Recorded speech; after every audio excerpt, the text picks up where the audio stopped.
మా ప్రభువైన యేసుక్రీస్తునామమున మీ అందరికీ నా శుభవందనాలండి. ఈరోజు దేవుని వాగ్దానము కీర్తన గ్రంథం 41వ అధ్యాయము 3వ వచనము.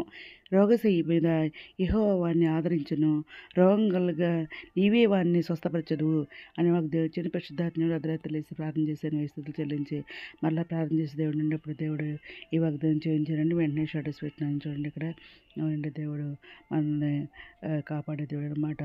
రోగం కలిగితే ఆయన మనల్ని ఆదరించే దేవుడు అనమాట.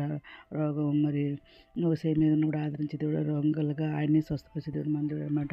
ఆయన పొందిన దేవుడితో మనకు స్వస్థతలు చేసే దేవుడు మన దేవుడు అనమాట. ఎందుకంటే మనం ఆయన నమ్ముకున్నాం కాబట్టి, ఆయన రక్తంలో కడగబడ్డాం కాబట్టి, మనం ఆయన బిడ్డలు అయ్యాం కాబట్టి దేవుడు మనం విడిచిపెట్టే దేవుడు కాదనమాట. ఎప్పటికి కూడా ఈ లోకంలో ప్రతి ఒక్క బిడ్డ కూడా ఆయన సృష్టించిన వారే అనమాట.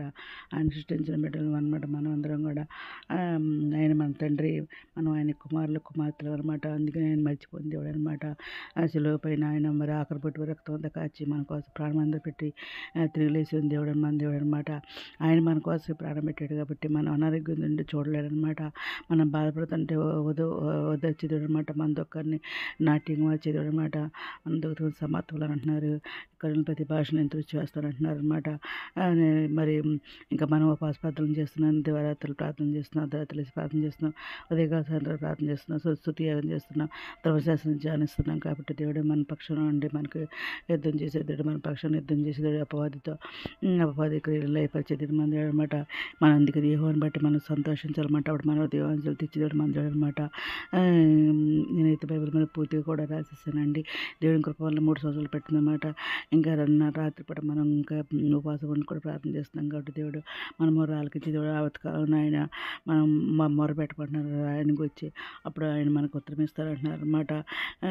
అప్పుడు మనం ఆయన మహింపరుస్తారనమాట. ఈ దేవుడు సదాకాలం మనతో కూడా ఉండే దేవుడు అనమాట. మన వరకు ఆయన మనం నడిపించే దేవుడు అనమాట. మన భారం అంతా యెహోవా మీద మోపమంటున్నారు, ఆయనే నిన్ను ఆదుకుంటా అంటున్నారు అనమాట. దేవుడే మనకు ఆశ్రయం దొరికిన అనమాట. ఆవతకాలం నాకు సహాయకుడు అనమాట. ఆయన చేయడాక మనకు తోడుగా ఉంటుంది అనమాట. ఆయన బాబాలు మనం బలపరుస్తుంది అనమాట.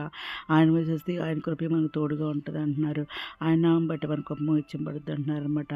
మనం మోహన్ సాటి నివసిస్తున్నాం కాబట్టి, సరశక్తిని నివసిస్తున్నాం కాబట్టి వేటగారిలోనే మనం విడిపిస్తా అంటున్నారు. నాశకమే తెగులు రాకుండా మనం రక్షిస్తారంటున్నారు అనమాట. మనకి అపాయం ఏమి రాదంటున్నారు. ఏ దేవుడు కూడా సమీపిస్తున్నారు. మన మార్కులన్నింటిలో మనం కాపాడితే మనం కూర్చొని దూతలకు ఆజ్ఞాపిస్తున్నారు. వారు మనల్ని మన పాదాలు రాయదాలకుండా వారు మన చేతి మీద చేతుల మీద ఎత్తి పెట్టుకుంటూ అంటున్నారు అనమాట. ఎందుకంటే మనం దేవుని ప్రేమిస్తున్నాం కాబట్టి మనం తప్పిస్తా అంటున్నారు. ఆపద నుంచి మనం ఆయన ఎరిగివారం కాబట్టి మనం కనిపిస్తా అంటున్నారు అనమాట. మనం ఆయన మొర్ర పెట్టక సభలో మనకు తోడుగా ఉత్తరం ఇస్తానంటే సభలో మనకు తోడేంటి అంటున్నారు అనమాట. దీర్ఘ చేత మనం తృప్తిపరుస్తా అంటున్నారు. ఆయన రక్షణ మనకు చూపిస్తారంటున్నారు అనమాట. నీతిమంతులు ఖర్జూర వృక్షం వెళ్ళి మోవేస్తారంటున్నారు. లెబనోన్ మీద దేవదారు వృక్షం వారు ఎదుగుతారంటున్నారు.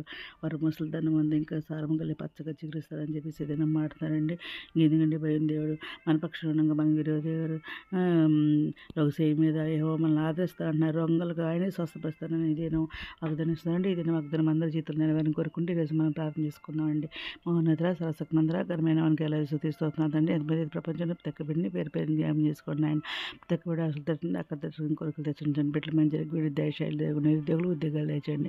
ఆ దివసనాల వరకు ఆర్థిక సాయం తెచ్చండి. అనాగతం స్పర్శన వేదన దుఃఖం వాదాచరణ మిగిలిన వారు లేదండి. రక్షలేని వరకు రక్షమరమస్ తెచ్చండి. మీ తరవాన్ని మీ శ్రేణి మీద సదుపండి కృపచమని ఎతబడి భాగం తెచ్చమని మా ప్రభు యేసుక్రీస్తు పరిశుద్ధమైన నామమున అడిగి వేడుకుంటూ ప్రార్థిస్తాం మనం తండ్రి. మేము దీని ప్రార్థనలో మా కుటుంబాన్ని కూడా జ్ఞాపకం చేసుకుని మనం చేసుకుంటున్నానండి. ప్రభు సేవలో మీ సహోదరి. God bless you.